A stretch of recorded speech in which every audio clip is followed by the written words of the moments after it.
एक बिजनेसमैन को काफी लॉस उठाना पड़ा तो उसने उधार पैसे लिए ब्याज पर, और जिससे पैसे लिए थे उसको दे नहीं पा रहा था, लौटा नहीं पा रहा था, और पैसे मांगने वाला एक दिन भी रुक नहीं रहा था। पैसे मांगने वाला आदमी बूढ़ा था और उसे बिजनेसमैन की बेटी हासिल करनी थी, शादी करनी थी। इसलिए बूढ़े आदमी ने कहा कि मैं सारा कर्ज माफ कर दूंगा अगर तुम अपनी बेटी की शादी मुझसे करवा दो। बिजनेसमैन ने मना कर दिया तो बूढ़े आदमी ने एक और ऑफर रखा कि एक काम करते हैं, गेम खेलते हैं जिसमें एक छोटी सी पोटली में 2 पत्थर डालूंगा, एक व्हाइट होगा और ब्लैक होगा।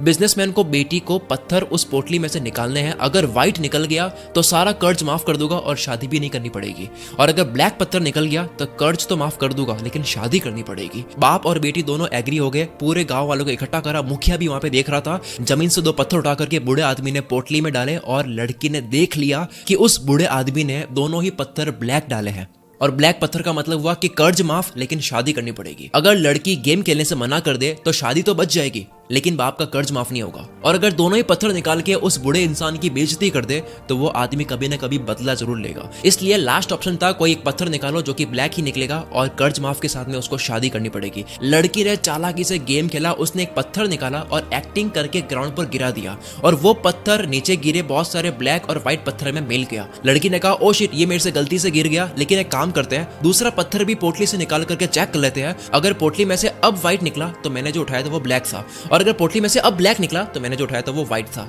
बूढ़ा व्यक्ति वहीं पे फंस गया। पोटली से दूसरा पत्थर निकाला तो वो ब्लैक निकला, यानी कि नीचे गिरा हुआ पत्थर व्हाइट था, और ये पूरा गांव देख रहा था, मुखिया भी देख रहा था कि अब कर्ज माफ हो चुका है और शादी भी नहीं करनी पड़ेगी क्योंकि पत्थर जो उठा के नीचे गिरा दिया था गलती से वो व्हाइट था। इसे कहते हैं टफ सिचुएशन में चालाकी से दिमाग चलाना। इसी तरह से छोटी छोटी कहानियों के माध्यम से मैं आपको ऐसे ऐसे बड़े बड़े लेसन देने वाला हूं जो आपके जिंदगी भर काम आने वाले हैं। तो बिना एक सेकंड भी बर्बाद करे आते हैं दूसरी कहानी पर। एक बिजनेसमैन बीच के किनारे बैठा था, मछुआरों को देखा तो बोला कि इतनी मछली पकड़ने में आपको कितना वक्त लग जाता है? मछुआरा बोला ज्यादा नहीं, थोड़ा ही लगता है। बिजनेसमैन तुम थोड़ी देर और फिशिंग करके कुछ और फिश क्यों नहीं पकड़ लेते, ज्यादा पैसा कमा लोगे। मछुआरा और फिश क्यों, इतने काफी है ना। बिजनेसमैन तो बाकी के टाइम करते क्या हो? मछुआरा फिशिंग करके घर जाता हूँ, वाइफ बच्चों और दोस्तों के साथ में टाइम स्पेंड करता हूँ, शराब पीता हूँ, मजे करता हूँ, गिटार बजाता हूँ, नाच गाना चलता है, पार्टी होती है, फिर सो जाता हूँ। बिजनेसमैन तुम ज्यादा फिशिंग करके पैसे कमाओ, सेविंग करो और उसे बोट खरीद लो जिससे और ज्यादा फिश पकड़ पाओगे कम वक्त में, और इस तरह से एक और बोट ले लो और इस तरह से तुम अपनी टीम बना लो, अपना काम दूसरों को भी सिखा लो, वो आपके लिए काम करेंगे।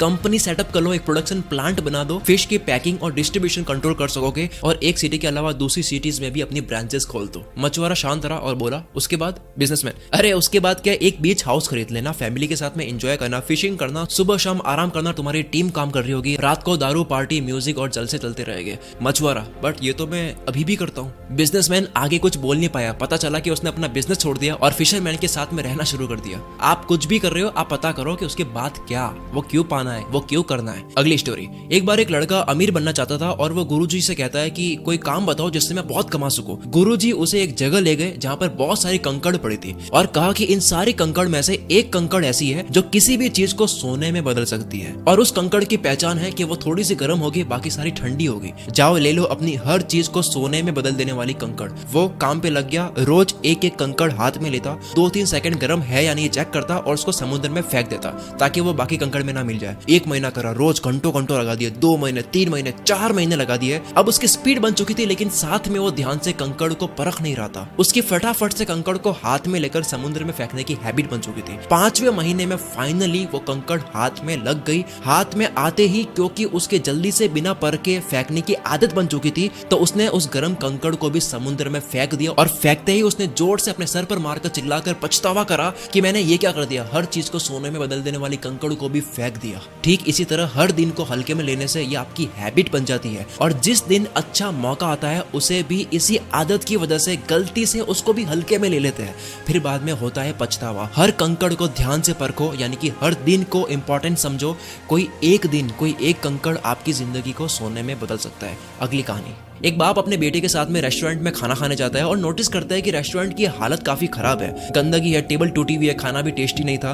बेटा पिता से कहता है कि हम कितने गरीब है और कितनी मेहनत करते हैं, इनके पास ये होटल है, चाहे तो कितना बड़ा कर सकते हैं, लेकिन ये कर नहीं रहे हैं, तो ये रेस्टोरेंट पे मेहनत क्यों नहीं कर रहे हैं। खाना खाकर बिल पे करते वक्त ओनर से लापरवाही का कारण पूछा तो बोला इस रेस्टोरेंट में इतनी कमाई नहीं है, लोग आते ही नहीं है, इसलिए हम इस पे ध्यान देते नहीं है, ना इन्वेस्ट करते हैं। हमारी कमाई एक ट्रक चलती है उससे हो जाती है। लड़के के पिता ने ट्रक सामने ही देखी और चुपके से उस ट्रक ट्रक का इंजन ऐसा खराब कर दिया कि वो ठीक हो ही ना पाए। ठीक 3 साल के बाद में बेटा वहां से जाता है और देखता है कि वहां पे बहुत बड़ा रेस्टोरेंट खड़ा हो गया है, 5-6 फ्लोर बन चुके हैं और क्या शानदार उसका लुक है। बेटे ने रेस्टोरेंट के ऑनर से बात करी कि इतना सब कुछ कैसे हुआ, तो उसने बोला कि मेरी कमाई एक ट्रक चलती थी उससे होती थी और मैं रेस्टोरेंट पे बिल्कुल ध्यान देता ही नहीं था, लेकिन पता नहीं किस कारण से वो ट्रक खराब हो गई और उसे कोई ठीक कर ही नहीं पाया। इसलिए पैसे कमाने के लिए मजबूरन मैंने रेस्टोरेंट पर ध्यान दिया और पता चला कि होटल मैनेजमेंट और बिजनेस करना मेरे अंदर था, मेरी अंदर की आवाज थी। मैंने पूरे रेस्टोरेंट का रंग रूप बदल गया, कुक बदल दिए, वेटर्स बदल दिए। मैंने 5 और सिटीज में रेस्टोरेंट्स खुलवा दिए और वहां मैनेजर बैठा दिए। आज मैं उस ट्रक से 50 गुना ज्यादा कमाता हूँ। दोस्तों, आपकी जिंदगी की वो कौन सी ट्रक है जो आपके टैलेंट और अंदर की आवाज से दूर कर रही है? अगली कहानी, एक इंसान को डॉक्टर बनना था, पर डॉक्टर की तैयारी करने में जो मेहनत लगती है उस मेहनत में मजा नहीं आता। उसने हर जगह रिश्वत दी, पास हो गया, डॉक्टर बनने तक सेटिंग चलाई,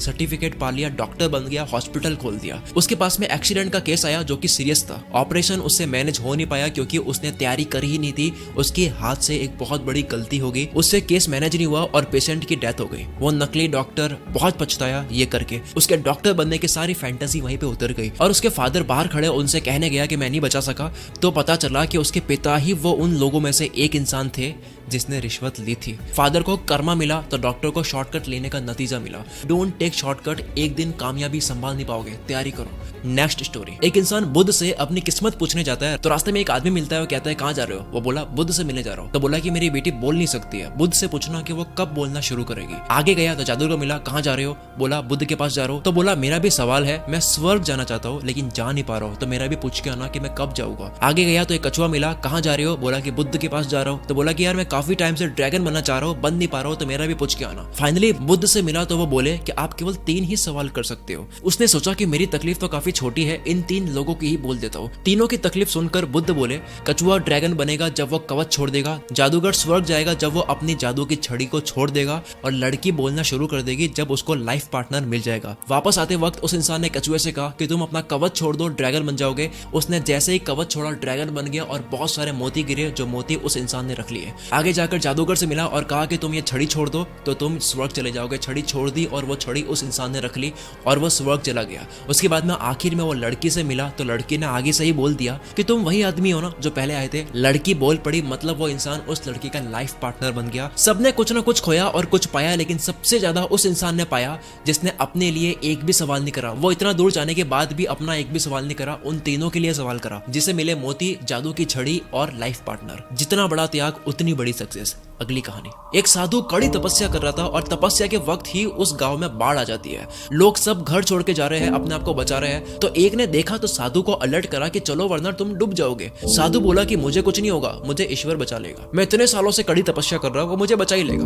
थोड़ी देर बाद में पानी कमर तक आ गया, वहां पे नाव निकलने लगी। एक आखिरी नाव जा रही थी, लोगों ने कहा कि आ जाओ वरना डूब जाओगे। साधु ने कहा मुझे कुछ नहीं होगा, तुम जाओ, मुझे ईश्वर बचा लेंगे। अब पानी इतना बढ़ चुका था कि साधु को पेड़ के ऊपर चढ़ना पड़ गया। वहां पे हेलीकॉप्टर्स जा रहे थे काफी सारे। एक आखिरी हेलीकॉप्टर नजर पड़ी साधु पर और रस्सी फेंक कर कहा कि रस्सी को पकड़ लो, ये आखिरी हेलीकॉप्टर है, आप डूब जाओगे। तो साधु ने कहा कि आप चले जाओ, मुझे ईश्वर बचा ही लेंगे। और इस तरह से साधु की डूबने से मौत हो जाती है। मरने के बाद में वो ईश्वर से कहता है कि मुझे आपने बचाया क्यों नहीं? मैंने जिंदगी भर आपके लिए तपस्या करी और आपने मुझे बचाया नहीं। ईश्वर ने कहा कि मूर्ख इंसान, मैं 3 बार ही आया था, तीनों बार मैं ही तो था। एक बार पैदल, एक बार नाव के साथ और एक बार हेलीकॉप्टर के साथ। जब मौके होते हैं तब हम पता नहीं किसका इंतजार कर रहे होते हैं और हम एक्शन नहीं लेते हैं, और उसके बाद में जब वक्त निकल जाता है हम पछतावा करते हैं। अगली स्टोरी, कुछ बंदरों को एक पिंजरे में डालकर पिंजरे में केले लटका दिए गए। अब जैसे ही कोई बंदर केले खाने के लिए पास में जाता तो ऊपर से ठंडा पानी गिरा दिया जाता। पानी गिरने की वजह से सारे बंदर गीले हो जाते। अब क्योंकि कोई भी बंदर केले के पास जाता तो ठंडा पानी गिरा दिया जाता, तो उन्होंने नियम बना लिया कि कोई भी बंदर अगर केले के पास में गया तो उसकी धुलाई होगी। कुछ दिन बाद एक पुराने बंदर को निकाल करके एक नए बंदर को उस पिंजरे में डाल दिया। नए बंदर ने केले देखे, पास जाने लगा, उसको पता ही नहीं क्या होगा। केले के पास जाते ही बंदरों ने उसकी धुलाई कर दी। नया बंदर समझ ही नहीं पाया कि मेरी धुलाई हो क्यों रही है। फिर से एक और पुराना बंदर निकाल करके एक नया बंदर उसमें डाल दिया गया।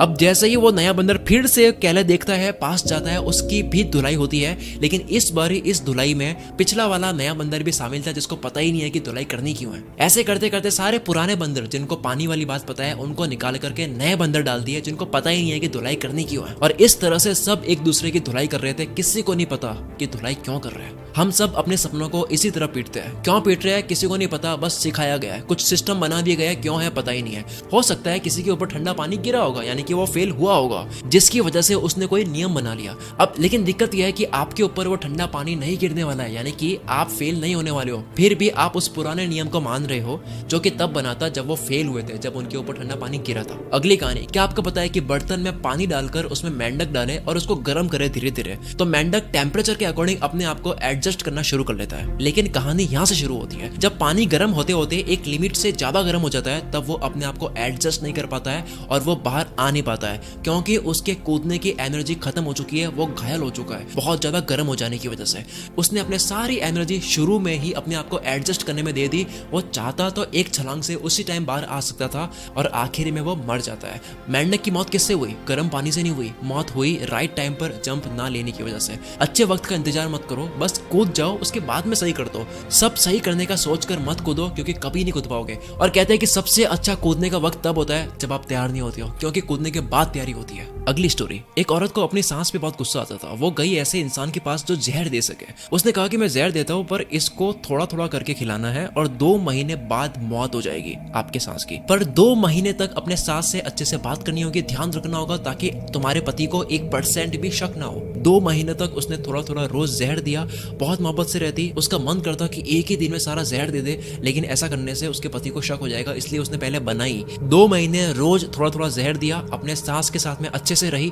2 महीने होने ही वाले थे। वो जहर देने वाले के पास में गई और बोली कि कुछ ऐसा कर दो कि उनकी मौत ना हो, क्योंकि अब मुझे उनसे प्यार हो गया है, मुझे उनमें कोई कमी नहीं नजर आती है। दोस्तों, हर इंसान अच्छा लगने लग जाता है जब उनसे बनाने की कोशिश करता है। अगली स्टोरी, एक शूज के बिजनेस ओनर ने 2 लोगों को फ्रेशर पर लगाया और काम दिया कि जो इस काम को करेगा उसकी नौकरी रहेगी, बाकी दूसरा फायर हो जाएगा। दोनों को एक ही जगह एक आइलैंड पे भेज दिया और कहा कि जाके पता करो कि वहाँ पे हम कितने शूज बेच सकते हैं, क्या वहाँ पे बहुत बड़ी शॉप बन सकती है या नहीं। वहां जाने के बाद में देखा कि लोग जूते पहनते ही नहीं है। तो एक ने बॉस को मेल करा कि सर यहाँ पे तो लोग जूते पहनते नहीं है, हम बिजनेस यहाँ पे नहीं कर सकते। और दूसरे वाले ने मेल करा कि सर यहाँ पे तो लोग जूते पहनते नहीं है, ये तो अपॉर्चुनिटी है। इसका मतलब यह कि हम करोड़ों में कमाने वाले हैं, क्योंकि यहाँ किसी ने अब तक शूज पहनने स्टार्ट करे ही नहीं है, यानी कि सबको शूज खरीदने की जरूरत है। पॉजिटिव साइड देखने वाले की जॉब लग गई और दूसरा जो कहता था कि यहाँ पे शूज नहीं बेच सकते, उसको फायर कर दिया। कोई भी कमी होती है उसको अपने फायदे में इस्तेमाल करो, वहां पे परेशान मत हो। अगली स्टोरी, एक ऊंट का बच्चा अपनी माँ से कहता है कि हमारी कमर पर एक कुबड़ क्यों होती है। तो जवाब में मिला कि रेगिस्तान में पानी की कमी होती है, तो पानी को स्टोर हम कर सकते हैं। अगला सवाल करा कि हमारे पैर जो है वो फैले हुए क्यों होती है। तो माँ ने जवाब दिया कि ताकि रेगिस्तान पर अच्छे से चल सके। फिर सवाल करा कि हमारी आंखों की पलकें इतनी मोटी और बड़ी क्यों है। तो जवाब में मिला कि रेगिस्तान में तेज हवा में उड़ रही मिट्टी से बचने के लिए। ऊंट का बच्चा बहुत टाइम तक सोचने के बाद में बोलता है, हम अगर रेगिस्तान के लिए बने हैं, हमारी ताकत ही रेगिस्तान में रहने के लिए है, तो हम ये जू में क्या कर रहे हैं। हर इंसान की अपनी शक्ति होती है और उसका मैदान होता है, आपको वही करना चाहिए जो आपके लिए सही है। अगली स्टोरी, एक राजा की आंखों में जलन हो रही थी, किसी तरह का इन्फेक्शन हो गया था। डॉक्टर से चेक करवाया तो पता लगा कि एक ऐसा इन्फेक्शन हो गया है जिसमें आप हरे कलर के अलावा कोई भी कलर देखोगे तो आपकी आंखों में जलन होगी और आंखें खराब होगी। एक टाइम के बाद आप अंधे भी हो सकते हो। राजा महल गया, सारे आदमी बुला दिए और कहा कि जितनी भी रोड है, जो भी जगह है जहां से मैं निकलता हूँ, वो सब हरा कर दो। हरे कलर के अलावा मुझे कोई कलर नहीं दिखना चाहिए जहां पे मैं चाहता हूँ। पूरा गाँव, रोड, बिल्डिंग, जो चीज है सब कुछ हरा कर दिया, आसपास सब कुछ। और ऐसा करने में बहुत पैसा भी खर्च हो रहा था, पूरा गांव हरा करना था यार। एक इंटेलिजेंट इंसान वहां से निकल रहा था, देखा कि यार ये सब कुछ हरा क्यों है। तो किसी से पूछा कि हरा क्यों है, तो कहा कि यार एक राजा है, उनको कोई इन्फेक्शन हो गया है, वो हरे कलर के अलावा कोई और कलर देखेंगे तो उनको दिक्कत होगी। वो इंटेलिजेंट इंसान राजा के पास में गया और कहा करोड़ों रुपए खर्च करने की कोई जरूरत ही नहीं थी, पूरे गाँव को हरा करने की कोई जरूरत ही नहीं थी, 100 रुपए का हरे कांच का चश्मा ही पहन लेते। बड़ी प्रॉब्लम का जरूरी नहीं है कि सोल्यूशन भी बड़ा हो, कई बार आसान सोल्यूशन सामने होता है, उसको देख नहीं पाते हैं क्योंकि हम आसान चीजें इग्नोर करते हैं। इसलिए अगली कहानी भी इसी के ऊपर है कि एक बार एक जादूगर था, वो कोई भी लॉक खोल सकता था, कोई भी ताला वो तार को मोड़ करके खोल सकता था। एक होशियार इंसान ने इस जादूगर को चैलेंज दिया कि इस जेल में जाओ और अब लॉक को खोल कर दिखाओ। उसने बहुत ट्राई करा लेकिन वो खोल नहीं पाया, उसने हार मान ली। होशियार इंसान कहता है कि तूने बहुत ताले खोले होंगे लेकिन ये नहीं खोल पाया, पता है क्यों? क्योंकि ये अनलॉक था, इसको मैंने लॉक करा ही नहीं था। कई बार जो नहीं है वो भी हम सॉल्व करने लग जाते हैं, यानी कि बेवजह सोचने लग जाते हैं। अगली स्टोरी, ये आखिरी स्टोरी बड़ी इंटरेस्टिंग है। एक राज्य में हर 5 साल में एक नया राजा बनाया जाता है और 5 साल कंप्लीट होने के बाद में उस राजा को एक ऐसे जंगल में भेज देते हैं जहां पर जंगली जानवर होते हैं और वो जानवर ही खा लेते हैं उस राजा को। एक राजा के 5 साल कंप्लीट हुए, उसको जंगल में भेज दिया गया और अब आया चालाक राजा। जब ये चालाक इंसान राजा बन जाता है तब वो लोगों से पूछता है कि 5 साल कंप्लीट होने के बाद में आप ऐसा कौन सा जंगल है जहां पर भेज देते हो। वो राजा अपने लोगों के साथ में उस जंगल में जाता है, देखता है कि वो काफी घना जंगल है, वहां पर काफी राजाओं की बॉडीज भी पड़ी है। राजा सोचता है कि 5 साल के बाद में मेरा भी ये हाल होने वाला है। उसने दिमाग लगाया और पहले ही साल में जंगल के सारे पेड़ कटवा दिए, जानवर हटवा दिए और दूसरे साल में डेवलपमेंट का काम शुरू कर दिया। रोड बननी शुरू हो गई, बिल्डिंग बननी शुरू हो गई, खेती होनी शुरू हो गई, गरीबों के रहने के लिए कुछ जगह बना दी, स्कूल कॉलेज सब बनानी शुरू कर दी। 5 साल कंप्लीट होने से पहले जंगल का नाम और निशान मिटा लिया। ये सब करते करते राजा ने पैसे भी बहुत ज्यादा सेव कर लिए अपने लिए।